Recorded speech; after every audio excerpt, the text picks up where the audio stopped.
CMS podcast की episode 17 है और इसमें मेरे साथ जो को होस्ट हैं वो कदीर कुरैशी साहब हैं और हमारी आज की जो गेस्ट हैं वो डॉक्टर लुबना मिर्जा हैं जो कि एक एंडोक्रिनोलॉजिस्ट हैं।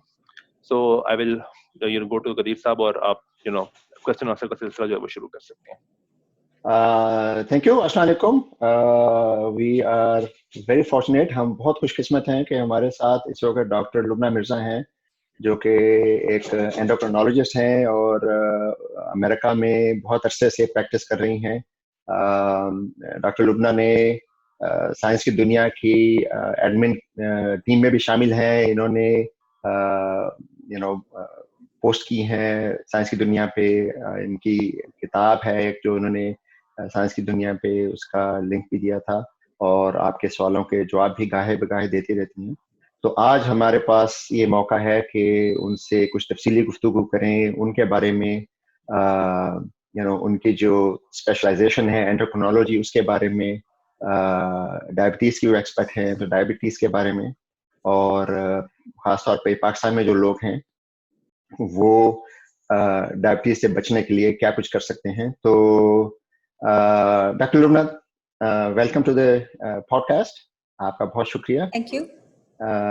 तो सबसे पहले तो ये है कि अपने बारे में कुछ बताइए कि आपने मेडिसिन का फील्ड और उसमें एंडोक्रिनोलॉजी के फील्ड क्यों चूज किया। जी, मेरा नाम लुबना मिर्ज़ा है। जैसे कि कदीर साहब ने बताया, मैंने चाणक्य मेडिकल कॉलेज से मेडिकल की तालीम हासिल की। उसके बाद मैंने मर्सी हॉस्पिटल पिट्सबर्ग में इंटरनल मेडिसिन में 3 साल रेजिडेंसी की। उसके बाद वापस हम ओक्लाहोमा आए और मैंने यूनिवर्सिटी ऑफ ओक्लाहोमा में एंडोक्रिनोलॉजी में फेलोशिप की। 2010 में अपनी फेलोशिप कंप्लीट करने के बाद मैंने नॉर्मन हॉस्पिटल में काम करना शुरू किया और पिछले 10 साल से मैं यहीं पे काम कर रही हूँ। एंडोक्रिनोलॉजी की फील्ड मैंने इसलिए सेलेक्ट की क्योंकि ये प्रिवेंटिव मेडिसिन के बारे में है। जैसे कि हम जानते हैं परहेज इलाज से बेहतर है। इससे पहले कि मज़ीद मसाइल शुरू हों, खड़े हों, उनको पहले से अगर हम एड्रेस करें तो वो बेहतर है। और चूँकि कुछ और फेलोशिप्स जो थी उनमें जाना बहुत डिफ़िकल्ट भी था और एक्सपेंसिव भी, तो मैं रियलिस्टिकली वो फील्ड्स चुनना चाह रही थी जिसमें मैं कामयाबी हासिल कर सकूं और दाखिला भी मिल सके। तो उसमें जो है रूमेटोलॉजी, इन्फेक्शियस डिजीज़, एंडोक्रिनोलॉजी, ये सारे मेरे सामने चॉइसेस थी। तो उनमें से मैंने एंडोक्रिनोलॉजी को इसीलिए पिक किया क्योंकि इन्फेक्शियस डिजीज़ में हम देखते थे कि उनके पैरों में ज़ख्म पड़ गए हैं और अब सर्जरी की ज़रूरत आ गई है। किसी के कट रहे हैं, किसी की टांग कट रही है। तो इस वजह से मैंने यही सोचा कि अगर हम शुरू से इन मसाइल को एड्रेस करें तो यहाँ तक मरीज नहीं पहुंचेंगे। सही। तो थोड़ा सा हमारे मेंबर्स को बताइए कि एंडोक्रिनोलॉजी होती क्या है। जी, एंडोक्रिनोलॉजी में जब मैंने फेलोशिप की तो उस वक्त तक पाकिस्तान में अभी ये फील्ड शुरू नहीं हुई थी। बल्कि अपने कॉलेज से ही मैं पहली पर्सन हूँ जिसने एंडोक्रिनोलॉजी में फेलोशिप की। एंडोक्रिनोलॉजी एक बहुत इंपॉर्टेंट फील्ड है। अक्सर लोग बस आपको यूँ कहते हैं इसका स्कोप नहीं है, एंडोक्रिनोलॉजी में नहीं जाएं, इसमें कोई स्कोप नहीं है, आपको काम नहीं मिलेगा, जॉब नहीं मिलेगी, या आप तरक्की नहीं कर पाएंगे, या मरीज नहीं है इसमें। लेकिन असल बात यह है कि एंडोक्रिनोलॉजी एक बहुत अहम फील्ड है और इसकी ज़रूरत सारी दुनिया में बढ़ रही है। जब से मैं यहाँ नॉर्मन में काम करना शुरू किया तो हर हफ्ते कहीं ना कहीं से मुझे जॉब ऑफर आती है। सऊदी अरेबिया, यूएई, अमेरिका में डिफरेंट प्लेसेस, हर जगह पे एंडोक्रिनोलॉजी की शॉर्टेज है। और कोई यंग डॉक्टर्स ये पॉडकास्ट सुन रहे हैं तो मैं आपको एनकरेज करूंगी कि आप ज़रूर एंडोक्रिनोलॉजी और डायबिटीज़ में देखें, क्योंकि डायबिटीज़ आप जैसे कि जानते हैं कि सारी दुनिया में फैल रही है जी। ये एक क्रॉनिक डिजीज़ है जिसकी बहुत सारी कॉम्प्लिकेशंस हैं। तो अगर हमारे पास ज़्यादा माहिर होंगे जिनको डायबिटीज़ के बारे में ज़्यादा मालूम होगा, वो लोगों की बेहतर तरीके से केयर कर सकेंगे, तो हम इन सारे लोगों की मदद कर सकते हैं। सही।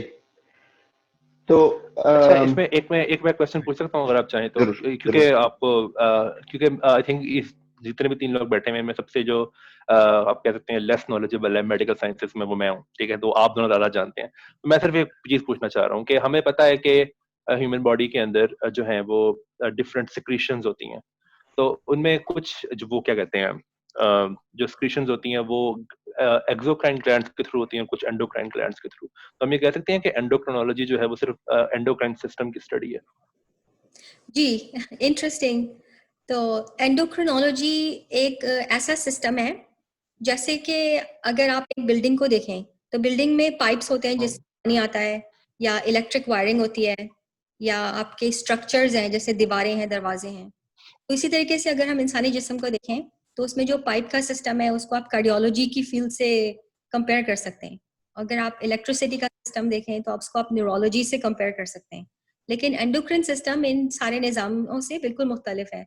उसमें डिफरेंट ऑर्गन्स हैं, जैसे डिफरेंट एंडोक्रिन ग्लैंड्स। अब आपका पिट्यूटरी ग्लैंड है, थायराइड ग्लैंड है, पेंक्रियास है, ओवरीज हैं, एड्रेनल ग्लैंड्स हैं। ये हार्मोन्स रिलीज, यहाँ से हार्मोन्स डायरेक्टली ब्लड में जाते हैं, ब्लड से सर्कुलेट करके वो दूसरे ऑर्गन्स पे पहुंचते हैं जहाँ उनके रिसेप्टर मौजूद हैं। तो यानी कि एंडोक्रिनोलॉजी की एक और फील्ड जो है, जी जी go ahead। हम्म जी मैं कह रहा हूँ कि ये जो हम कई दफा ये लफ्ज सुनते हैं हार्मोन्स, तो हम ये कह सकते हैं कि जो एंडोक्राइन ग्लैंड्स हैं उनकी जो सिक्रीशन है उसी को हम हार्मोन कहते हैं, और जो एक्सोक्राइन ग्लैंड्स होंगे उनको उनकी सिक्रीशन को हम जूस कहेंगे, हार्मोन नहीं कहेंगे। ये बात सही है क्या? एग्जैक्टली सही, आपकी ठीक अंडरस्टैंडिंग बिल्कुल ठीक है। और इसी लिहाज से पेंक्रियास ठीक जो है वो एक एंडोक्रिन और एक्सोक्रिन दोनों तरह का ग्लैंड है। तो ठीक ठीक में आपका एक जगह से हार्मोन निकला और ये ब्लड में ट्रैवल करके दूसरी जगह पहुंचा और वहां पे उसने अपना इफेक्ट और असर डाला। तो इसको हम हार्मोन, ठीक जैसे कि पिट्यूटरी ग्लैंड में दो हिस्से हैं, एक आगे वाला एक पीछे वाला। आगे वाले हिस्से से 5 हार्मोन बनते हैं। हर हार्मोन कितना इंपॉर्टेंट है, एक ग्रोथ हार्मोन कितना इंपॉर्टेंट है, प्रोलैक्टिन है, luteinizing, follicle stimulating, thyroid, adrenal, ACTH hormone. ये सारे हार्मोन हम्म वो ब्लड से सारी बॉडी में सर्कुलेट होंगे। पिट्यूटरी आपका मास्टर ग्लैंड है। अगर कोई भी हार्मोन ज्यादा हो, कम हो, तो उससे जो है और डिफरेंट तरह की बीमारियां पैदा होती हैं। जैसे कि ग्रोथ हार्मोन को आप देखें कि अगर ग्रोथ हार्मोन ना हो तो बच्चे लंबे नहीं हो सकते, छोटे रह जाते हैं, जैसे बोनेपन की बीमारी। हम्म, या ग्रोथ हार्मोन है लेकिन ठीक उसका जो रिसेप्टर है वो ठीक से काम नहीं करता, तो ग्रोथ हार्मोन होने के बावजूद उनमें बोनेपन की बीमारी होगी। और अगर कोई बहुत ज्यादा ग्रोथ हार्मोन बना रहा है और अभी उनकी हड्डियां फ्यूज नहीं हुई, तो वो लंबे होते चले जाते हैं और जाइंट बन जाते हैं, जैसे आलम चन्ना, इफ यू रिमेम्बर हिम। हम्म और इसमें एक छोटा सा क्वेश्चन मैं पूछ लूं, फिर आई थिंक वो कदीर साहब क्वेश्चन पूछ सकते हैं। वो ये कि अभी आपने जो ग्रोथ हार्मोन की बात की है, इसमें ऐसा होता है कभी कि कुछ पर्टिकुलर ऑर्गन्स जो हैं वो ज्यादा ग्रो कर जाएं, जैसे कि हाथ बहुत बड़ा हो जाए लेकिन पूरी बॉडी जो है वो नॉर्मल ही है उस बंदे की, लेकिन हाथ बहुत बड़ा हो जाए, तो क्या इसके लिए भी ग्रोथ हार्मोन रिस्पॉन्सिबल है या ये कोई डिफरेंट केस है? जनरली ग्रोथ हार्मोन से सारे जिस्म पे असर पड़ता है। और अगर अच्छा अगर ये, जैसे आपको मालूम है, बलूगत से गुजरने के बाद बच्चे जो हैं वो लंबे होना बंद हो जाते हैं, यानी आपकी जो लंबी हड्डियां हैं वो फ्यूज हो जाती हैं एंड्स, और हम्म वो मजीद लंबे नहीं हो सकते। तो अगर ग्रोथ ठीक हार्मोन ट्यूमर पहले शुरू हो गया था तो ये लंबे होते जाएंगे। लेकिन अगर ठीक एक बंदा फुल ग्रोन है, जैसे कि वो 24-25 या 30-45 साल के हैं, दे आर डन ग्रोइंग, उसके बाद ग्रोथ हार्मोन का ट्यूमर बन गया, तो हम ऐसे लंबे नहीं हो सकते, बस ऐसे बढ़ते बढ़ते जाएंगे। अभी ठीक है पिछले मैंने ठीक एक ठीक सांप को देखा, तो ग्रोथ हार्मोन की प्रॉब्लम की वजह से जो है से आपका जॉ जो है से आगे, जब उन्होंने अपना साइड में फेस किया तो वाज जस्ट मूविंग फॉरवर्ड, और उनका जो फोरहेड है it's just growing over their eyes, और हाथ इतने बड़े कि जैसे डिस्प्रोपोर्शनेटली टू योर बॉडी, और joint problems, heart problems, intestinal tumours, तो इट कॉजेज प्रॉब्लम्स ठीक with all of your body basically. ठीक ठीक चलिए कदीर साहब आप क्वेश्चन जी, पूछ लें। तो अभी आपने चूंकि वो प्यूबर्टी की बात की, तो एक सवाल जो मेरे जहन में हमेशा ही आता है और जो मुझे बहुत फैसिनेट करता है कि इंसान के जिस्म में अगर हम पिट्यूटरी ग्लैंड की बात करें तो उसमें ये ट्रैकिंग कैसे होती है कि भाई अब ये बच्चा जो है ये 12 या 13 साल का हो गया है, तो अब वो टर्न ऑन करना है और वो जो अडल्टहुड के रिलेटेड जो हार्मोन्स हैं, सेक्सुअल मैच्योरिटी के जो हार्मोन हैं, वो अब सीक्रेट करने शुरू करने हैं। तो ये सिस्टम कैसे, टाइम ट्रैकिंग जो है ना वो कैसे होती है? जी, तो ये नॉर्मल सिस्टम है और हर किसी का डिफरेंट है, और वो उनकी फैमिली हिस्ट्री के मुताबिक, उनके न्यूट्रिशनल स्टेटस के मुताबिक, कहाँ पर वो रहते हैं, एनवायरनमेंट के ऊपर, जी। फिजिकल एक्टिविटी, स्लीप, सारे इन चीजों पे असर करता है। इन सारी चीजों पर डिपेंड करती है ये बात। अच्छा अच्छा अच्छा, सही। तो चले हम वापस आते हैं, जो हमारा फोकस है वो डायबिटीज का है। तो ये बताइए कि एक तो पहली बात यह है कि डायबिटीज होती क्या है। हमारे यहाँ बहुत कॉमन है ये, लेकिन लोगों को ये अंदाजा नहीं होता कि ये क्या है। तो ये कुछ बताइए मेंबर्स को कि डायबिटीज होती क्या है। जी, तो डायबिटीज है वो एक तवील अरसे तक होने वाली बीमारी है, क्रॉनिक डिजीज है और ये इंसुलिन में खराबी की वजह से हो जाती है। जी। डायबिटीज की दो एग्जाम है, टाइप 1 है, दूसरी टाइप 2 है। टाइप 1 डायबिटीज के मरीजों में चूंकि इंसुलिन होती ही नहीं, यानी उनका पेंक्रियास जो है वो ऑटो इम्यूनिटी से कंप्लीटली डिस्ट्रॉय हो जाता है और वो उनमें इंसुलिन बनना बंद हो जाती है, इस वजह से उनमें डायबिटीज पैदा हो जाती है। इंसुलिन एक हार्मोन है जो पेंक्रियास से निकलता है, बेटा सेल से, और सारे खुलियों के ऊपर एक दरवाजा होता है ग्लूकोज के लिए, उसको ओपन करेगा जिससे ग्लूकोज अंदर जाएगी और you will metabolise it for energy. तो अगर इंसुलिन नहीं होगी तो इन पेशेंट्स में ग्लूकोज जो है ब्लड में सर्कुलेट करती रहेगी और बढ़ती जाएगी और ये डिहाइड्रेटेड और मेल नरिश्ड हो जाएंगे। इस वजह से उनकी बहुत सारी कॉम्प्लिकेशंस पैदा होती हैं। ये डिपॉजिट हो जाएगी different parts of your body, तो उसकी वजह से सारी खून की छोटी नालियों वाली बीमारियां, खून की नालियों वाली पेचीदगियां और तवील अरसे में पैदा होती हैं। टाइप 2 के डायबिटीज जो हैं उनमें इंसुलिन बनने के प्रोसेस में कुछ प्रॉब्लम नहीं होता, लेकिन क्योंकि आजकल मोटापा और ज़्यादा मुतहरिक ना रहना ये बहुत कॉमन हो गई हैं बातें, तो लोग जो हैं वो इंसुलिन रेजिस्टेंट होते जाते हैं, यानी कि इंसुलिन के खिलाफ मज़ाहिमत उनके जिस्म में पैदा हो जाती है, तो उनको ज़्यादा इंसुलिन चाहिए। तो उनका पेंक्रियास जो है वो 4 गुना 6 गुना काम कर करके आखिरकार ये खुलिये तबाह होने लगते हैं, बेटा सेल्स। तो फिर वहां से जो है जब इंसुलिन कम होना शुरू हो जाती है तब आपको पता चलता है कि इनको डायबिटीज हो गई। तो जो टाइप 1 डायबिटिक्स हैं उनमें 95% बेटा सेल्स तबाह हो चुके होते हैं जब आपने किया कि इनको टाइप 1 है। टाइप 2 में तकरीबन 80% तबाह हो जाते हैं जब आपने डायग्नोस किया कि इनको टाइप 2 है। उसके बाद है हाई शुगर की वजह से ये सारी प्रॉब्लम्स पैदा होती हैं। अगर हम शुगर को नॉर्मल दायरे में रखें तो हम इन मरीजों में होने वाली इन सारी पेचीदगियों से बचत हासिल कर सकते हैं। तो ये एक आम इंसान को, और खास तौर पे मैं पाकिस्तान की बात करूंगा क्योंकि पाकिस्तान में ये रवाज बहुत कम है कि लोग हर साल अपना मेडिकल टेस्ट कराएं और उनको पता चलता रहे कि उनके जिस्म के साथ क्या हो रहा है। तो एक जी आम इंसान को कैसे ये इल्म होगा कि उसको डायबिटीज का मसला हो सकता है और उसे अपना ब्लड टेस्ट कराना चाहिए? जी, सबसे पहले तो मैं यही कहना चाहूंगी कि जो भी ये पॉडकास्ट सुन रहा हो कि साउथ एशियन अफराद में हमारे अंदर डायबिटीज का खतरा बाकी सब लोगों से ज्यादा है। न्यूयॉर्क में एक स्टडी की गई थी जिसमें उन्होंने काले लोगों को देखा, हिस्पैनिक्स को देखा, वाइट अमेरिकन को, नेटिव अमेरिकन को, ईस्ट एशियंस को और साउथ एशियंस। तो साउथ एशियंस में डायबिटीज का खतरा बाकी तमाम लोगों से ज्यादा है, हमारी लाइफस्टाइल की वजह से, हमारे जीनियाती ढांचे की वजह से। और डायबिटीज शुरू में बिल्कुल पता नहीं चलता है आपको कि आपको डायबिटीज है या प्री डायबिटीज। डायबिटीज से पहले प्री डायबिटीज होती है, बेसिकली कंटिन्यूएशन। तो जैसा कि आपने कहा कि हमारे यहाँ ये रिवाज नहीं है कि लोग साल में एक दफा जाएं और डॉक्टर को दिखाएं और बेसिक टेस्ट कराएं। तो ये एक कल्चरल प्रैक्टिस है जो कि हमें सीखनी होगी और लोगों को भी एनकरेज करना होगा कि अगर आपकी गाड़ी बिल्कुल टूट फूट गई है और हाईवे पे उसके हिस्से पड़े हुए हैं, उस वक्त उसको पुट टुगेदर करना, उसको दोबारा से ठीक करना बहुत मुश्किल काम है। लेकिन अगर हम हर साल उसको चेकअप कराएं, मेक श्योर करें कि अगर उसके अंदर कोई प्रॉब्लम है तो इस बड़ी प्रॉब्लम से अपने आप को बचा सकते हैं। डायबिटीज के पता नहीं चलेगा कि आपको डायबिटीज है या प्री डायबिटीज है, क्योंकि शुरू में उसकी कोई अलामत जाहिर नहीं होती।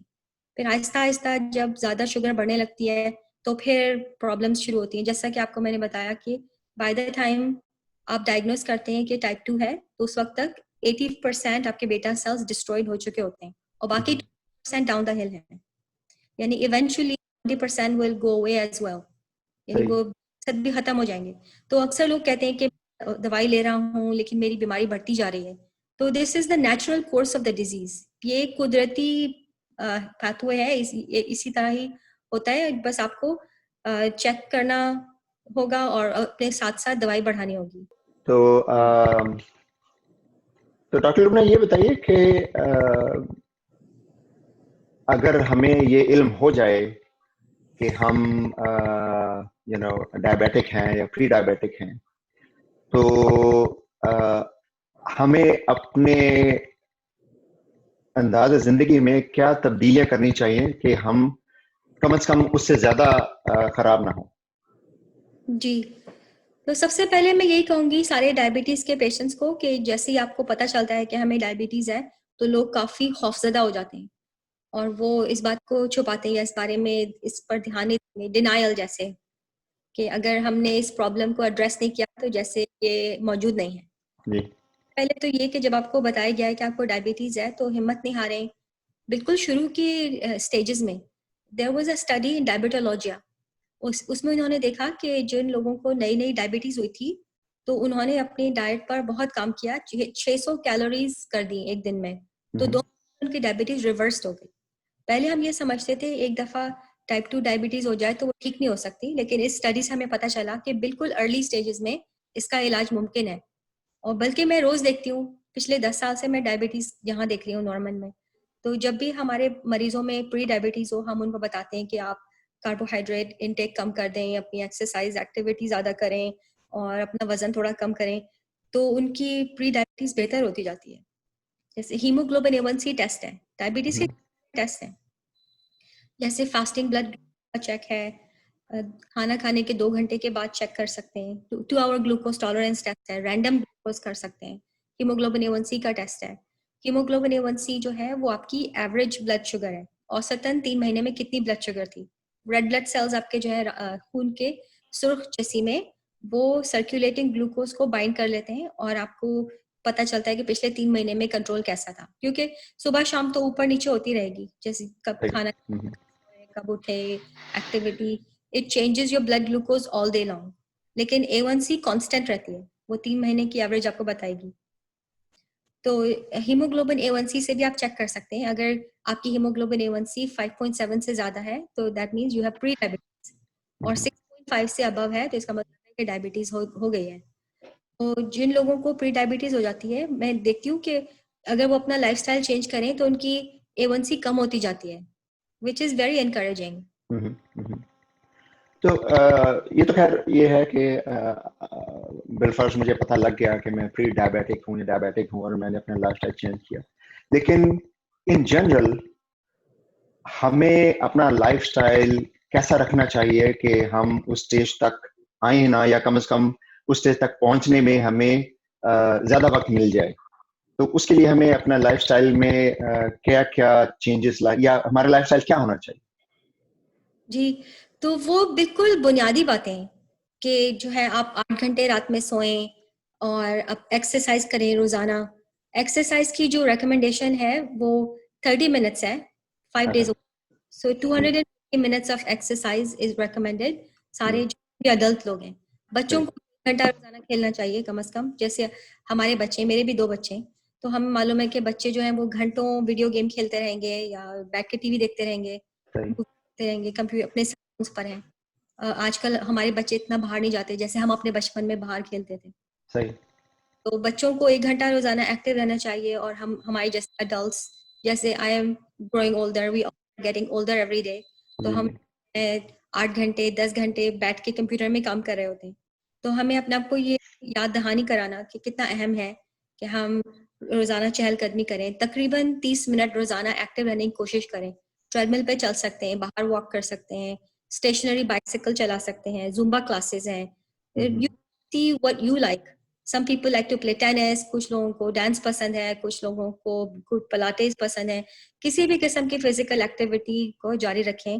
डाइट पे बहुत ध्यान दें, डाइट के ऊपर कि शुगर से परहेज करना। हालांकि मुझे नहीं मालूम था कि शुगर का इतना असर होता है, क्योंकि मैं बहुत अरसा से मेडिसिन में हूँ और सही। डायबिटीज हूँ। तो बहुत साल पहले ही हमने चीनी इस्तेमाल करना बंद कर दी थी। कि से स्प्लेंडा या वो जो yellow, the blue one, the pink one, जी जी हमेशा जहाँ पे जो भी मौजूद होती थी, आई ऑलवेज यूज दोस। तो उसके बाद काफी बड़ी स्टडीज से मालूम हुआ कि जो लोग स्वीटनर्स यूज करते हैं और शुगर यूज नहीं करते, उनमें डायबिटीज का रिस्क कम होता है। तो फर्स्ट ऑफ ऑल के जो भी आपके मीठे मशरूबात हैं, ड्रिंक्स हैं, उनसे परहेज ही करना चाहिए। लेकिन अगर आप दिन में 1 या 2 या 3 कप चाय पी रहे हैं, कॉफी पी रहे हैं, या आपको सोडा पीना पसंद है, तो अगर वो शुगरी ड्रिंक से परहेज करें, उससे बहुत फर्क पड़ता है। सही। अपना वजन रोजाना करने से बहुत फर्क पड़ता है। कुछ लोग अपना वजन कभी नहीं करते। वो हम क्लिनिक में पेशेंट्स आते हैं तो मैं उनसे पूछती हूँ कि आपने कब अपना वजन किया था? कहते हैं जब हम यहाँ लास्ट टाइम आए थे तब हमने वजन किया। और वजन करने की फ्रीक्वेंसी पर भी स्टडीज हैं कि जो लोग हफ्ते में एक दफा या 3 महीने में एक दफा या 6 महीने में एक दफा या साल में एक दफा वजन चेक करते हैं, तो जितना ज्यादा वजन चेक करते हैं उतना ही आपको अपना वजन काबू में रखने में मदद मिलती है। क्योंकि जैसे आप रोजाना सुबह उठे और अपने स्केल पे खड़े हुए, तो उस दिन आप उसके बारे में सोचेंगे कि ठीक है, अब मैंने एक पेप्सी पी ली है, तो maybe I shouldn't reach for another one. Behaviour a little bit at a time. I think इसके लिए तो पूरे आपके पास फॉर एग्जांपल मैं खुद भी एक एप्लीकेशन यूज करता हूँ, उसका नाम है माई फिटनेस पॉल। वो आपकी तमाम की तमाम कैलोरीज जो है उसका ट्रैक रख सकता है। तो आई थिंक ये लोगों को यूज करनी चाहिए अपनी कैलोरीज का ध्यान रखने के लिए, और वो न्यूट्रिएंट्स का भी ध्यान रख सकता है। बिल्कुल, एग्जैक्टली।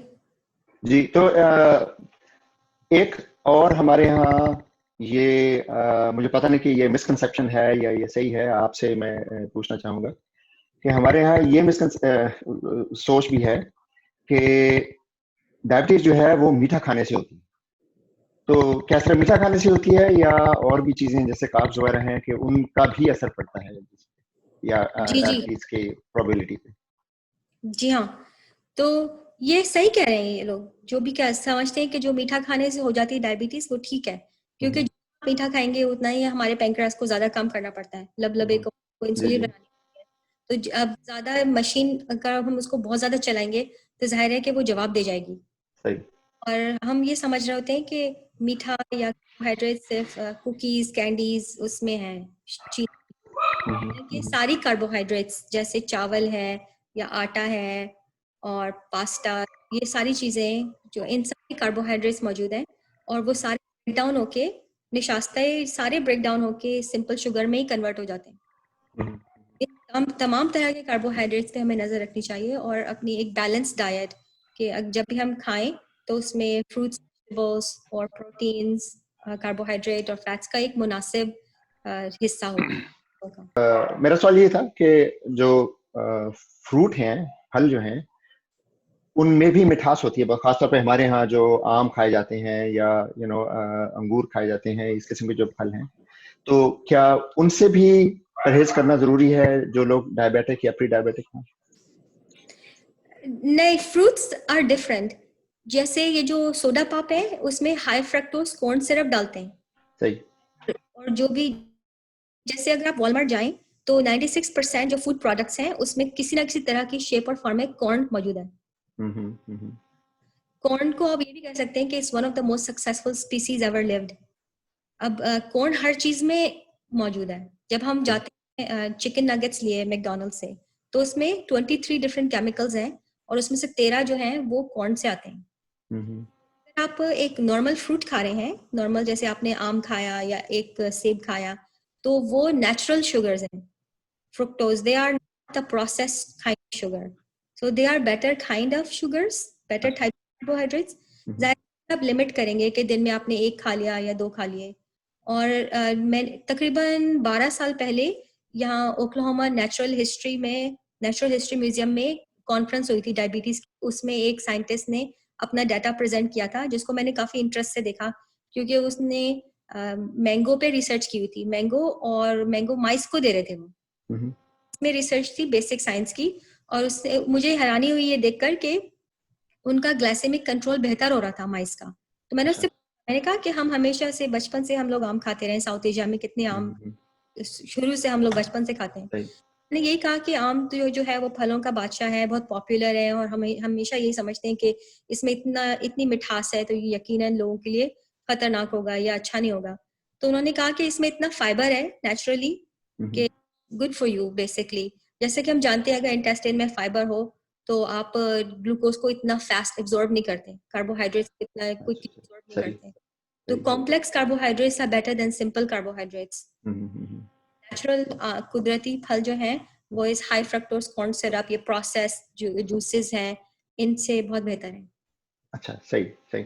एक और बात आपसे पूछना चाहूंगा, आपने अभी जिक्र किया था एक्सरसाइज का, वर्जिश का, तो उस बारे में भी हमारे यहाँ कुछ लोगों में ये एक सोच है कि वर्जिश का मतलब ये है कि आप जिम में जाएं और आप बिल्कुल वो मशीनों पे एक्सरसाइज करें।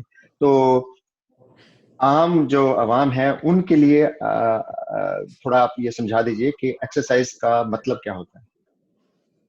जी, चहलकदमी, देखिए हम जब भी वजन कम करने की बात करते हैं तो ये मतलब नहीं होता कि अगर आपका वजन 200 पाउंड है या 250 पाउंड है तो हम बिल्कुल फिट हो जाएं, बिल्कुल जैसे हम 16 या 20 इयर्स के थे वैसे हम हो जाएं। वजन बिल्कुल कम करेंगे तभी कुछ फायदा होगा।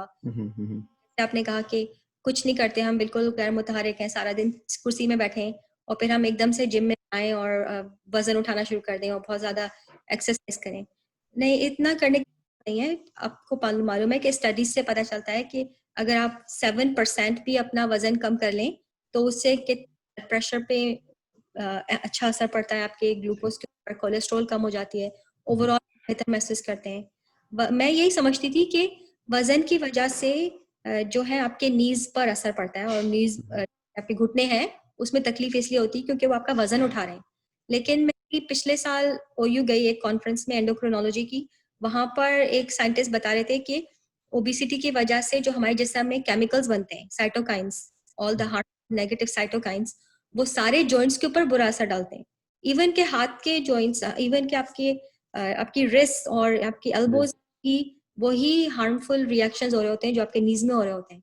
सो it's more than the weight itself, it's not just the weight itself, लेकिन उसकी वजह से हमारे अंदर जो ऑक्सीडेटिव स्ट्रेस पैदा हो रहा है और हार्मफुल केमिकल्स बन रहे हैं उसका सारे जिस्म पे असर पड़ता है। सही। एक्सरसाइज के लिए ये है कि अगर आप कुछ नहीं करते तो उठ बस खड़े होके कुछ भी करें, चलना फिरना, बाइसिकल चलाना, stationary bike, go out and create a group, create accountability self. अगर आपको कोई शो बहुत पसंद है, I have been watching Schitt's Creek, तो ट्रेडमिल के ऊपर रख लें, जैसे ये कंप्यूटर आप अपना ट्रेडमिल के ऊपर रख के वॉच, अपना एपिसोड भी आपने वॉच कर लिया, कुछ एपिसोड्स 30 मिनट्स के हैं, आपने 2 देख लिए, 1 घंटा जल्दी से गुजर जाएगा, आपको पता भी नहीं चलेगा। सही। तो एक आपने अभी जिक्र किया जोड़ों के तकलीफ का, तो क्या डायबिटीज की वजह से आर्थराइटिस पे भी असर पड़ता है? ओह ऑफ कोर्स, हर चीज, डायबिटीज आपके सर से लेके पैरों तक हर चीज पे डायबिटीज असर डालती है, क्योंकि वो खून हर जगह जाता है। सही। तो जहाँ पे ब्लड जाएगा वहां वहां वो ग्लूकोज के पार्टिकल्स जाते हैं और वो सारे डिपॉजिट हो जाते हैं। उनको कहते हैं and glycated aged glycated end products, AG। और ये प्रोडक्ट जहाँ जहाँ पे डिपॉजिट होती है उन्हीं जगहों को वो डैमेज करती हैं। जैसे आंखों को, अब सिर्फ आंख ले लें तो आंख में ग्लाउकोमा को देखें तो diabetic patients high risk of glaucoma than non diabetics, diabetics have higher risk of cataracts than non diabetics, retinopathy और खून की जो छोटी नालियां हैं आंख की पर्दे पे उसको खराब करेंगी, ऑप्टिक नर्व को तबाह करेंगी, macular oedema, it will destroy your eyes. Even diabetes is the leading cause of blindness around the world. पैर देख लें, because of the poor circulation, you have a neuropathy, nerve को डैमेज करेंगी, blood vessels damage करेंगी। फिर जो है अगर जख्म हो जाए तो उसकी वजह से जो सफेद खुलिये हैं जिनको पहुंचकर रिपेयर करना है वो भी पहुंच सकते हैं, तो जो पैरों में नासूर हो जाते हैं। इस वजह से हम इन पेशेंट्स को उनमें रखते हैं हाइपरबैरिक चेम्बर्स में।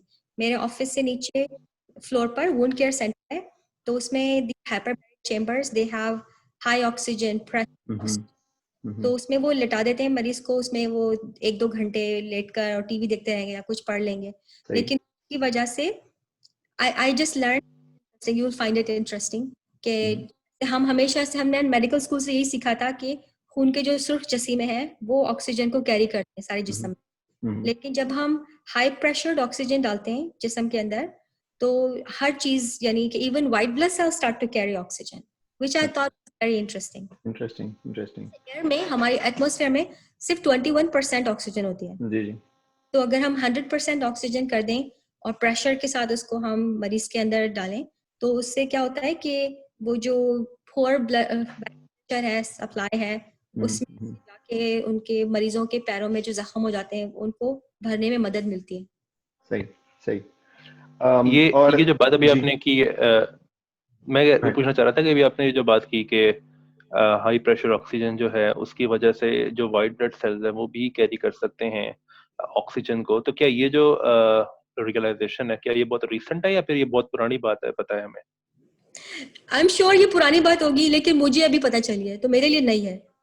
असल में मैं ये पूछना मैं ये चाह रहा था कि क्योंकि हमें पता है कि जो रेड ब्लड सेल्स हैं वो इस तरह करती हैं कि हीमोग्लोबिन में जो आयरन होता है उसमें एक एडिशनल सॉरी एक एक्स्ट्रा वो होती है साइड जहाँ पे ऑक्सीजन बॉन्ड कर सकती है। तो क्या राइट। हमें, वैसे मैं क्वेश्चन पूछ रहा हूँ कि क्या मैकेनिज्म पता है हमें कि जिस तरह व्हाइट ब्लड सेल किस तरह कैरी करते हैं ऑक्सीजन, क्या उनमें भी जी, हीमोग्लोबिन है या कुछ और है वहाँ पे?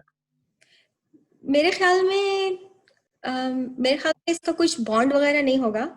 और व्हाइट ब्लड सेल्स भी अच्छा। कितने तरह के हैं, लिम्फोसाइट्स हैं, न्यूट्रोफिल्स, हाँ जी। Basophils, platelets. तो वो शायद ऐसे ही एक नॉन केमिकल एडहेजन, या may be it's just an attachment of two particles. I don't know the mechanism ठीक है। बिहाइंड इट, लेकिन I just thought it was interesting.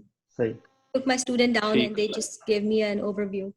So it's अच्छा so interesting. We are ठीक ठीक। always learning new things. सही, बिल्कुल। अच्छा, एक मैं क्वेश्चन और पूछ लूं कलील साहब, अगर गो अहेड, गो मैं अहेड। एक क्वेश्चन जी, मैं जी। पूछना है कि क्या कहते हैं ये जो अभी आपने कुछ देर पहले आप बात कर रही थी सिंपल शुगर्स की। अब इसके बारे में आई थिंक मैंने ओ लेवल्स में पढ़ा था, उसके बाद मैंने कभी भी नहीं पढ़ा आज तक बायोलॉजी में कि अगर आप देखें कि जो सिंपल शुगर जो आप कह रही हैं, क्या ये मोनोसैकेराइड्स की आप बात कर रही हैं? Right. तो हाँ, तो मोनोस अब जितना मुझे correct me if I am wrong, कि क्या ये बात सही है कि मोनोसैकेराइड्स में जो ग्लूकोज, फ्रुक्टोज और गैलेक्टोज है, उनमें क्या ये बात सही है कि जो ग्लूकोज है ब्लड में वो ज्यादा होना एक्चुअली ये डायबिटीज है, अगर फ्रुक्टोज ज्यादा हो तो ये डायबिटीज नहीं है? ये बात सही है या ये बात गलत है? किसी भी तरह की आप कार्बोहाइड्रेट लें, at the end of digestive, जैसे कि हम मुंह में कुछ रखते हैं खाने के लिए और उसको चबाना शुरू करते हैं, तो एमिलेज जो है वो डाउन करना शुरू कर देता है, and then it goes into our stomach में अच्छी तरह। It's a food processor, it gets grinded, HCl शामिल हुआ, बैक्टीरिया किल कर दिए, फिर आपने आहिस्ता आहिस्ता इंटेस्टाइन में ट्रांसफर करना शुरू किया। इंटेस्टाइन में फिर मजीद एंजाइम्स, जैसे कि आपने कहा था कि लबलबा जो है वो एक्सोक्रिन ग्लैंड भी है और एंडोक्रिन ग्लैंड भी है। तो जो है जो एक्सोक्रिन एंजाइम्स हैं वो प्रोटीन्स को और कार्बोहाइड्रेट्स को ब्रेक डाउन करेंगे, सिंपलेस्ट शुगर में कन्वर्ट कर देंगे। वो सिंपलेस्ट शुगर ब्लड में चली जाएगी, और ब्लड में जाने के circulating in your blood, and insulin will open the doors for your cells, और उसके अंदर चली गई सेल के अंदर, वहां पर उसने एनर्जी बनाई, ATP बनाई, जिससे हमारी मशीनरी चल रही है। लेकिन अगर ठीक। अच्छा, जी जी, Go मैं कह रहा था कि इसके रिलेटेड ना मेरे दो क्वेश्चन है। एक क्वेश्चन तो ये है कि क्या ये बात सही है, कि पहले मैं ये बता देना क्या ये बात सही है या नहीं, कि इंसुलिन जो है उसको हम ये कह सकते हैं सिंपल वर्ड्स में कि वो एक्स्ट्रा ग्लूकोज जो है उसको ग्लाइकोजन में कन्वर्ट करके लिवर में रखता है, क्या ये बात सही है? जी हाँ, तो अगर ये बात सही है तो क्या ये हो सकता है कि जी जी, सो मैं कह रहा था मेटाबॉलिज्म को, जी जी, sorry, go ahead, finish your question. अच्छा, मैं कह रहा था कि अगर ये बात सही है तो क्या ये बात सही है कहना कि अगर लिवर में कोई मसला हो तब भी आप डायबिटिक हो सकते हो? अगर पेंक्रियास बिल्कुल ठीक है लेकिन लिवर खराब है जहाँ पे ग्लाइकोजन रखा जाना है, तो क्या अगर वो क्या कहते हैं खराब हो, लिवर में कोई मसला हो, तब भी आप डायबिटिक हो सकते हो? किसी भी तरह की बीमारी हो, किसी भी तरह की बीमारी हो जिससे आपके अंदर स्ट्रेस पैदा हो, तो it can cause induced hyperglycaemia, that's one mechanism. And एक की बीमारी होती है जिसको कहते हैं ग्लाइकोजन स्टोरेज डिजीज। वो बहुत कॉमन नहीं है, अच्छा, सिर्फ 1 या 2 मरीज हैं इसके। पिछले 15-20 साल में मैंने 1 या 2 ही मरीज देखे हैं इसके। ठीक है, डिजीजेस जहाँ पे आपके अंदर ग्लाइकोजन स्टोर्स नहीं होते, तो ठीक। ये एक अलग प्रॉब्लम है। अब सोचिए जरा कि जैसे हम हैं, we make money, right, and we put it in the bank, and then we take out a little bit bills. अब फर्स्ट करें आपके पास बैंक नहीं है, there is no bank, you will keep running out, right, you will keep running out. तो ये लोग जो है इनमें, जैसे सुबह नाश्ता किया, उसके बाद लंच किया, लंच के बाद डिनर किया शाम में, तो उसके दरमियान में कोई फोर्स नहीं है जो उनको नॉर्मल रखे, स्टडी रखे, तो they are up and down, keep having hypoglycaemias, new problems. लेकिन आपका जो क्वेश्चन था कि अगर किसी को लिवर डिजीज हो तो क्या उनको डायबिटीज हो सकती है, तो किसी भी तरह की बीमारी, कोई भी तरह की आपकी बीमारी, हार्ट अटैक, स्ट्रोक, अच्छा, a car, you had some kind of infectious disease, you took antibiotics, you took chemotherapy, steroids, anything that causes stress on your body can give you diabetes. अच्छा, ठीक। और दूसरा क्वेश्चन मेरा ये था कि कई लोग जो हैं वो आई थिंक ये रियलाइज नहीं करते हैं कि जो अभी आप हमने जो बात कर रहे थे सिंपल शुगर्स की जिसमें ग्लूकोज भी आता है, तो एक और तरह की जो चीज है जो आई थिंक वो पॉलिसैकेराइड्स में आती है, आई थिंक इसको स्टार्च जो है, स्टार्च भी ग्लूकोज से मिलकर बना है। तो अगर ज्यादा मैंने कुछ लोगों को कहा था कि यार स्टार्च ना खाओ इससे डायबिटीज हो सकती है, तो वो उन लोगों के बारे में बैठा होता है कि यार वो तो ग्लूकोज से होती है। तो मैं ये बताना चाह रहा था कि स्टार्च भी एक्चुअली ग्लूकोज से ही मिलकर बना है, ये बात ठीक है? राइट, सही कहा आपने। दैट्स व्हाट तो अगर स्टार्च आप ज्यादा कंज्यूम करो, थोड़ी देर पहले यही बात हुई थी कि जो है लोग समझते हैं कि सिर्फ आपने कैंडी खा ली या चॉकलेट खा ली या आपने शुगरी ड्रिंक पी लिया तो ही आपके अंदर शुगर बढ़ेगी, लेकिन सारे कार्बोहाइड्रेट्स इज एक्चुअली शुगर। ठीक। सही। जी चलिए कदीर जी साहब आप पूछ सकते जी, आपने जिक्र किया बहुत सारी बीमारियों का, आर्थराइटिस से आंखों की बीमारियां या जोड़ों की बीमारियां या पाँव की बीमारियां जो एक्सट्रीमिटीज होती हैं उनकी बीमारियां। तो एक और चीज मैं आपसे पूछना चाहूंगा कि गुर्दों पे क्या असर पड़ता है इसका? जी, तो जैसे हम बात कर रहे थे कि जो एडवांस ग्लाइकेटेड एंड प्रोडक्ट्स हैं जहाँ पे भी वो डिपॉजिट होते हैं दे डैमेज, तो ग्लूकोज के डिपॉजिट्स की वजह से जो किडनीज की स्मॉल ब्लड वेसल्स हैं दे आल्सो गेट डैमेज्ड। तो सही। इन पेशेंट्स के अंदर क्रॉनिक किडनी डिजीज हो जाती है शुरू शुरू में, बिल्कुल, क्योंकि हाउ वुड यू नो, हमें कैसे पता चलेगा कि हमारे गुर्दे काम नहीं कर रहे? तो उसके लिए हम एक टेस्ट करते हैं, उसको कहते हैं माइक्रोअल्बुमिनुरिया। कि नॉर्मली हम जो भी फिल्टर करते हैं अपने नेफ्रॉन से, जैसे हर चीज का यूनिट होता है ना, तो सही। जैसे इसका जो यूनिट है वो है ग्लोमेरुलस। हम्म। ग्लोमेरुलस में से फिल्टर होती है, हर चीज फिल्टर हो जाती है, हमारा सारा ब्लड, सही। ग्लूकोज, प्रोटीन्स, हर चीज, and we reabsorb everything except the creatinine of course. तो जो है अगर आपको डायबिटीज की नेफ्रोपैथी या जो है गुर्दे की बीमारी हो रही है तो आप प्रोटीन को सही से रीअब्सॉर्ब नहीं कर सकते, you start spilling it in urine, अच्छा। तो start showing up in the beginning, so that's why we do a test called microalbuminuria, and we check microalbumin and creatinine and we check a ratio of it.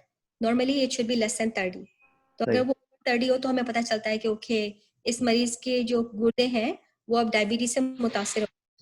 तो उसके लिए हम मरीज को यही बताते हैं कि आप अपना कंट्रोल बेहतर करें। उसके अलावा कुछ दवाइयां हैं जो आप ले सकते हैं जिसकी वजह से गुर्दों को हिफाजत मिले थोड़ी, जैसे कि ड्रग क्लासेस को कहते हैं एस इनहिबिटर्स। एस इनहिबिटर तो ओल्डर क्लास है, अभी एक नई ड्रग क्लास निकली है SGLT2 inhibitors, which is one of the most recent discovery in the field of diabetes. Doctor DeFronzo, आप टेक्सास में हैं, डॉक्टर डिफ्रांजो भी टेक्सास में है, वो कौन सी जगह है जहाँ पर एक वो भी है मेमोरियल भी है, where is he? डैलस में। I just forgot the name of that place. लेकिन Dr. DeFranco is the godfather of diabetes and he invented this drug class and it's good for kidneys too. अच्छा, सही।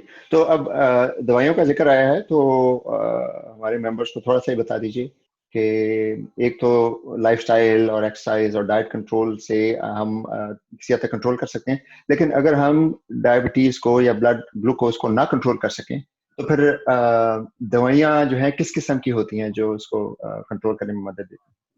जी, तो diabetes की आपको मालूम है कि डायबिटीज के बारे में हमें पिछले 2000 सालों से पता है। 2500 years ago इंडिया जो होते थे तबीब या यूनानी तबीब, उन्होंने अपनी पुरानी किताबों में डायबिटीज के बारे में लिखा है। और इंडिया के अंदर हम डायबिटीज को मधुमेह कहते थे, मीनिंग हनी। और ये जो तबीब थे ये डायबिटीज को चूंटियों से डायग्नोस करते थे। जो डायबिटिक पेशेंट का जो यूरिन होता है उसमें चीनी इतनी होती है कि उसकी वजह से चूंटियां जमा हो जाती थी, तो वो कहते थे कि इसमें डायबिटीज है। और ये इंडियन जो थे इनको मालूम था कि टाइप 1 होती है डायबिटीज, एक टाइप 2 डायबिटीज होती है, ये भी उन्हें पता था। और थे उन्होंने कहा कि you can call him the first exercise physiologist in the world, क्योंकि वो अपने कहते थे टाइप 2 डायबिटिक्स को कि आप एक्सरसाइज करें। इतने सालों पहले उनको लेकिन 1921 तक डायबिटीज की कोई दवाइयां नहीं थी। पहली दवा जो डायबिटीज की इजाद हुई है वो इंसुलिन थी। बेस्ट ने इंसुलिन दरियाफ्त की, उसके बाद उनको नोबेल प्राइज भी मिला। अभी 100 हो गए, अगले साल जो है it will be 100 years of the discovery of insulin. तो इंसुलिन के बाद कितने दहाइयों तक कोई और दवाई नहीं थी। उसके बाद सल्फोनिल यूरिया क्लास निकली। सल्फोनिल यूरिया क्लास जो है वो भी एक मुंह से लेने वाली दवाई है, वो आपके पैंक्रियास रिलीज करती है, जिसकी वजह से आप को मदद मिलेगी शुगर कंट्रोल करने में। लेकिन जैसा कि हम जानते हैं डायबिटीज के बारे में, it will not work long term, क्योंकि इवेंचुअली आपके जो 20% रह गए हैं beta cells, they will run out and then this medicine will not work. उसके बाद मेटफॉर्मिन निकली, जिसको ग्लूकोफॉर्मिन कहते हैं। दुनिया में मुख्तलिफ नामों से ये दवाई मिलती है, यहाँ पर अमेरिका में इसको कहते हैं जेनेरिक। सही। फिर उस मेटफॉर्मिन के बाद अब हमारे पास इतनी सारी दवाइयां हैं, डिफरेंट ड्रग क्लासेस। जब मैं मेडिकल स्कूल में थी 1990s में, तो हम समझते थे कि इस दो वजूहत से होती है, एक इंसुलिन के खिलाफ मज़ाहिमत और दूसरी इंसुलिन की कमी।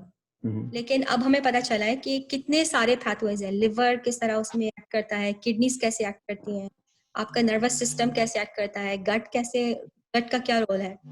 तो हमने इन तमाम सिस्टम्स को समझा और अब उसके लिहाज से नई दवाइयां निकली, जैसे कि ग्लूकागॉन रिसेप्टर एगोनिस्ट दवाई है, the DPP4 inhibitor class, SGLT2 inhibitors, all of these have so much science behind them. सही। All be different podcasts because हर एक के पीछे एक लंबी साइंस है। जैसे कि GLP-1 रिसेप्टर एगोनिस्ट के बारे में आपको बता सकती हूँ कि हीला मॉन्स्टर को साइंसदानों ने कैसे ऑब्जर्व किया कि हीला मॉन्स्टर जो है बड़ी सी लिजर्ड होती है मैक्सिको में और नॉर्थ अमेरिका। हीला मॉन्स्टर लिव्स इन डेजर्ट, वो साल में सिर्फ 8 मरतबा खाता है। तो साइंसदान जो थे वो इतने हैरान हुए कि भाई हीला मॉन्स्टर साल में 8 मरतबा कैसे खाता है। फिर उन्होंने कहा कि उसकी जो लुआब है उसके अंदर एक केमिकल है जिसको एक्सेंडिन 4 कहते हैं। पर एक्सेंडिन 4 के ऊपर उन्होंने और रिसर्च की तो पता चला कि it's homologous to a molecule that we make in our intestine. हमारे स्मॉल इंटेस्टाइन में एक बनता है मॉलिक्यूल जिसको कहते हैं GLP-1। हमारा अपना GLP-1 जो है वो 1 मिनट रहेगा, 1 मिनट के बाद वो डिग्रेड हो जाता है, वो एक एंजाइम डिग्रेड करता है। तो उन्होंने 2 तरह की दवाइयां बनाई। पहले बनाई थी DPP4 इनहिबिटर कि वो एंजाइम ब्लॉक कर दें तो हमारा अपना GLP थोड़ा लंबा अरसा तक है। GLP-1 जो है उसके रिसेप्टर्स कई जगहों पर हैं। It stimulates your satiety centers in the brain, so you feel full, you don't want to eat more, and then your stomach moves slow, और आपका जो पेंक्रियास है वो इंसुलिन बनाएगा। तो इन सारे की वजह से आपका वजन कम होगा, डायबिटीज का कंट्रोल बेहतर हो जाएगा। तो उसकी भी दवाइयां हैं। फिर SGLT2 इनहिबिटर, जैसे मैंने आपसे कहा डॉक्टर डिफ्रांजो की इजाद, ये भी एक नई डिस्कवरी है। किस तरह एक फैमिली थी, उसको कहते हैं फैमिलियल रीनल ग्लूकोस्यूरिया। ये जो फैमिली है ये लोग रीअब्सॉर्ब नहीं करते ग्लूकोज को जैसे नॉर्मली करना चाहिए, so they keep glucose in your urine. तो उनमें डायबिटीज नहीं होती, इनका वजन भी नॉर्मल रहता है और उनको डायबिटीज नहीं होती। इन्होंने साइंसदानों ने ये मॉलिक्यूल बनाया जिससे वो नॉर्मली ये डोर बंद कर दें, जिससे ग्लूकोज रीअब्सॉर्ब हो जाए आपके ब्लड में। So all of these drugs work differently, or it's amazing now we have all these different choices to help our patients. मैं ये समझती हूँ कि आज के दिन 2020 में ऐसा कोई रीजन नहीं है जिससे आप किसी मरीज की डायबिटीज को कंट्रोल ना कर सकें। यानी हमारे पास सारी फैसिलिटीज मौजूद हैं, हमारे पास अच्छी मशीनें हैं जिनसे हम ब्लड शुगर चेक कर सकते हैं, दवाइयाँ हैं जिनसे हम उनका कंट्रोल अच्छे तरीके से कर सकते हैं और उनको इन पेचीदगियों से बचा सकते हैं। तो डॉक्टर लुब्ना, ये आपने हमें इतना कुछ जो बताया है डायबिटीज के बारे में, आपने गालिबन एक बड़ी ज़ख़ीम किताब भी लिखी है डायबिटीज के बारे में, तो उसके बारे में हमें कुछ बताइए कि वो किताब आपने लिखने का ख्याल कैसे आया, और यह है कि हमारे जो मेंबर्स हैं वो उस किताब को अगर हासिल करना चाहें तो कैसे कर सकते हैं? जी, तो डायबिटीज की किताब लिखने का मेरे जहन में इसलिए ख्याल आया क्योंकि जब मैं फेलोशिप कर रही थी तो मेरी अम्मी को डायबिटीज थी। मैं अपनी बहन के घर गई और मेरे पास एक ग्लूकामीटर था, हम लोग सीख रहे थे कि शुगर कैसे चेक करते हैं। मैंने अपनी अम्मी की ब्लड चेक की और उनकी ब्लड शुगर 325 मिलीग्राम्स पर डेसीलीटर थी। मैंने उनसे पूछा कि आपको मालूम है कि आपको डायबिटीज है? तो उन्होंने कहा कि नहीं, उनको उनके डॉक्टर ने कहा था कि बस आप अपना डाइट पे ध्यान दें। और मैंने कहा अपना पिल बॉक्स दिखाएं, तो उसमें 3 दवाइयां थी, एक लाइसिनोप्रिल, हाइड्रोक्लोरोथियाज़ाइड और aspirin. After I diagnose my mom, तो मैं अपनी अम्मी को बता रही थी कि डायबिटीज क्या है, उसका इलाज कैसे करते हैं। तो मैंने ये नोटिस किया कि there is a huge gap हमारे जो भी शुगर डायबिटीज मुबहिम सा कॉन्सेप्ट है कि हमें शुगर हो गई, हम अब पता नहीं क्या करें और हमें क्या हो जाएगा, पीपल आर वेरी स्कैर्ड। और ये सारी नई इंफॉर्मेशन, नॉलेज और टेक्नोलॉजी है, and there is a gap between these two, and some needs to fill this gap. तो उस वक्त जो है अपनी उर्दू बहुत खराब हो गई थी, मैंने बीबीसी उर्दू से पढ़ना शुरू किया, दोबारा से सीखा कि कैसे लिखना है, जो है मैंने शुरू की। बहुत ज़ख़ीर नहीं है इसमें, कितने पेजेस हैं, 132 पेजेस की बुक है, और इसमें जो है 13 चैप्टर हैं। लोगों को मदद मिल सकती है जस्ट टू नो के बेसिक्स डायबिटीज के बारे में समझना, क्योंकि जब भी हम कोई नई बात सुनते हैं तो लोग उसके बारे में खौफजदा होते हैं, लेकिन द मोर हम जितना सीखें उसके बाद उतना ही हमें ज्यादा समझ में आता है और हमारा खौफ भी कम होता है। सही। इस किताब में को पढ़ने से लोगों को पता चलेगा कि डायबिटीज क्या है, कैसे हो जाती है, उसका इलाज कैसे करें और कंट्रोल कैसे कर सकते हैं। सही। तो ये आपने गालिबन ये साइंस की दुनिया में इसकी पीडीएफ अपलोड भी की थी, तो हम जब ये पोस्ट करेंगे आपकी गुफ्तगू जो है, तो हम साथ फिर वो उसका लिंक दोबारा से डाल देंगे। लेकिन उसमें एक चैप्टर जो था वो आपने सिगरेट नोशी पे, स्मोकिंग पे लिखा था। तो सिगरेट नोशी का डायबिटीज के साथ क्या ताल्लुक है? सिगरेट नोशी एक अलग चीज है, वो आउटसाइड चीज है ना, एक्सटर्नल फैक्टर है। डायबिटीज अंदर है। सही। तो जब हमारे अंदर कोई प्रॉब्लम है तो उसके साथ एक और हम प्रॉब्लम ले लें तो वो कंपाउंडेड हो जाएगी। 2 + 2 will be 5 or more। जानते हैं कि smoking is horrendous, it causes damage to all of our bodies, risk for cancer, coronary artery disease. और एक बहुत अच्छी किताब है एम्परर ऑफ ऑल मेलोडीज, उसको लिखा है डॉक्टर सिद्धार्था मुखर्जी ने। वो जो है कैंसर डॉक्टर है, उन्होंने बहुत अच्छी किताब लिखी है, वो है ज़ख़ीम किताब, इतनी मोटी। It's about the biography of cancer. तो उसकी उन्होंने सारी हिस्ट्री बताई है कैंसर की, कि किस तरह लोगों को, यानी मिस्र के ज़माने से उन्होंने क्वीन का जिक्र किया है जिसको ब्रेस्ट कैंसर हो गया था, और उनका एक स्लेव था जिसने किस तरह उनको काट दिया, और उसकी वजह से इवन कि वो एक मुल्क से जंग करने वाले थे लेकिन उन्होंने दूसरे मुल्क से जंग कर ली। किस तरह कैंसर ने इंसानी तारीख पर असर डाला है, और किस तरह पिछले 100 साल में हमने इतना कुछ सीखा है कैंसर के बारे में। और स्मोकिंग की बहुत तारीफ जो है, इट्स एक्चुअली वेरी सैड कि जो स्मोकिंग की कंपनीज हैं, टोबैको कंपनीज, उनको मालूम भी था कि हम ये जहर बेच रहे हैं, लेकिन पैसे कमाने के लिए उन्होंने किया ये। और इवन के और लोग कहते थे कि स्मोकिंग से ये सारे होते हैं नुकसान, तो वो उसको दबाते थे, उसको पीछे करते थे। और इवन अभी उन्होंने ये जो नए निकले हैं, क्या है, इनहेल्ड इलेक्ट्रिक सिगरेट्स, जी। तो ई सिगरेट्स की भी जो इंडस्ट्री है वो भी 2 कदम आगे हैं। They discourage every time, try to raise awareness because they want to make money. और there was one interesting point in the book जहां पर डॉक्टर्स जमा हुए और वो स्मोकिंग के बारे में बात कर रहे थे, and all of them were smoking. वो खुद से करें और स्मोकिंग के लिए जमा हुए हैं। लेकिन आपको मालूम है कि YouTube में, it's so funny, you should go see, YouTube के अंदर भी एडवर्टाइजमेंट है कि टीवी पे इश्तहार आते थे कि डॉक्टर साहब जो है वो जा रहे हैं घर घर, मरीज देख रहे हैं और साथ में स्मोकिंग भी कर रहे हैं। कहते थे कि कौन सी सिगरेट्स जो हैं वो डॉक्टर्स में ज्यादा पॉपुलर है। और खवातीन में आपको मालूम होगा, पहले एक खातून न्यूयॉर्क की स्ट्रीट में वो स्मोकिंग कर रही थी, तो उनको पुलिस वाले ने रोका और उन्होंने कहा जेल में डालेंगे, शायद जेल में डाला भी था। तो उन्होंने फिर बाद में उनको पता चल गया, जाहिर है टोबैको कंपनीज को, कि इतनी बड़ी मार्केट है, 50% पॉपुलेशन है वो खवातीन है। उन्होंने खवातीन को एडवर्टाइज करना शुरू किया कि आप कितनी ग्लैमरस लग रही हैं, अच्छी लग रही हैं, स्मोकिंग करें। स्मोकिंग अगर आप करेंगे, आपको पहले से डायबिटीज है, it's even worse than somebody who doesn't have diabetes. So do it, it's just most horrific can do to your body. सही। तो डॉक्टर लुबना, आप और कोई ऐसा इंफॉर्मेशन है जो आप मेंबर्स को देना चाहेंगी? मेरे ख्याल में डायबिटीज इतनी बड़ी है, इतना कुछ है बारे में। आपका मालूम है कि सिर्फ डायबिटीज के ऊपर ही 100 से ज्यादा जर्नल हर महीने छप रहे हैं। तो overwhelmed, just pick up something, start reading. आप पढ़ते रहें। और मैं अब इस किताब का अगला एडिशन लिख रही हूँ, क्योंकि ये 2012 में लिखी थी। 2012 से आज तक बहुत तब्दीलियां आ गई। SGLT2 ड्रग क्लास तो थी नहीं, कंटिन्यूस ग्लूकोज मॉनिटर भी अभी यहाँ तक नहीं पहुंचे थे जैसे हैं। उस वक्त हम लोग डेक्सकॉम 3 सीख रहे थे और हम 6 चल रहा है आजकल। नए नए चीजें निकल आई हैं, लिब्रे सीजीएम पहले नहीं होता था, वो है। तो उसके एडवांसमेंट के साथ, नई अपनी अंडरस्टैंडिंग के साथ जो है बस सीखते रहें और just take one day at a time. सही। तो डॉक्टर लुबना, आपका बहुत बहुत शुक्रिया, आपने इतना वक्त दिया और इतनी कीमती मालूमात दी हमें और हमारे मेंबर्स को। और हसन, आपका भी शुक्रिया कि आपने ये पॉडकास्ट जो था इसको अरेंज किया। तो सबका बहुत बहुत शुक्रिया। खुदा हाफिज।